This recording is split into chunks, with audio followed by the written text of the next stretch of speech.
Esmu rotu māksliniece Una Mikuda. Una Mikuda. Rotu māksliniece ar augstu morāli.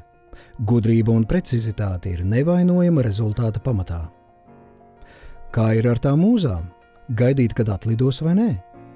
Un kāpēc vispār pasaulē vajadzīgi rotu mākslinieki? Tas bija ļoti interesants process, kura gaitā tapa 366 piespraudas. Un šī projekta gaitā es atskārtu to, ka nav nepieciešams gaidīt iedvesmu vai tā saucamo mūzu, un ka beigās tas ir stāsts nevis par piespraudēm un rotām, bet par pašdisciplīnu, laika plānošanu un dzīves sistematizēšanu.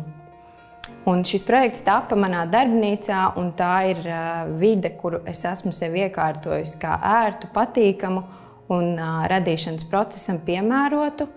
Pie tēmas dienas grāmata es nonācu jau diezgan sen, un šo tēmu es aizsāku laikā, kad man bija nepieciešams izzināt pašai sevi, izprast savas emocijas, un es izvēlējos tādu kā terapeitisku veidu šīs emocijas ieterpt konkrētā formā vai tādā kā veidolā, sev vispazīstamākajā veidā, rotās.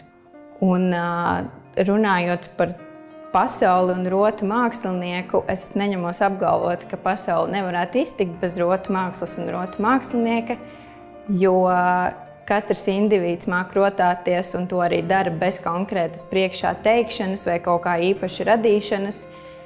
Taču, manuprāt, tas emocijām bagātais brīdis, kad rotas valkātājs satiekās ar savu jauno rotu, ir tā vērts, lai rotu mākslinieki būtu un lai viņi radītu un vairotu prieku un skaistumu.